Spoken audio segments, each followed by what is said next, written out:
Hello বন্ধুরা, নতুন একটা ভিডিওতে তোমাদেরকে স্বাগতম। জগৎরাজ্য ধারাবাহিকের আজকের পর্বে দেখা যায় যে দুর্গা স্বয়ম্ভু হাসপাতালে এসে খোঁজ করতে থাকে তার মায়ের কোন কোন ডাক্তার অপারেশন করেছিল। তখন জানতে পারে অশ্রুকণা দাস নামের আরও একটা ডাক্তার ছিল।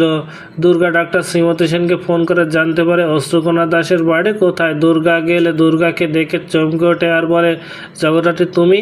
দুর্গা তখন বলে, জগৎরাত্রির অপারেশনে কোন কোন ডাক্তার ছিল এখনই আমাকে সবটা বলে দে। অশ্রুকণা দাস কোনো কথা বলে না। তখন ফোন করে দিব্যা, বলে মুখ খুললে তাকে শেষ করে দেবে। দুর্গা ফোনটা নিয়ে নেয় কিন্তু কিছু বুঝতে পারে না যে কে ফোন করেছিল।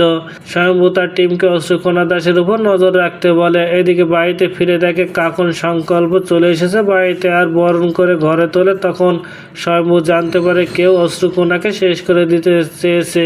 আর তখন দুর্গা স্বয়ম্ভু চলে আসে আর সেই ফোন নাম্বার এর লোকেশন ট্র্যাক করে জানতে পারে যে এটা আর কারণ না, এটা হলো ওই দিব্যা সেনের নাম্বার।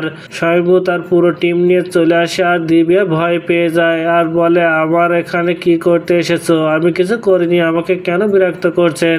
তখন স্বয়ম্ভু সেই কল রেকর্ড শুনিয়ে দিয়ে বলে, অশ্রুকণা দাসকে কে হুমকি দিয়েছিল। কল রেকর্ড শুনে ভয় পেয়ে যায় দিব্যা। তো বন্ধুরা, কি ঘটতে চলেছে গল্পে এবার জানতে হলে আমাদের সাথেই থাকুন। ধন্যবাদ।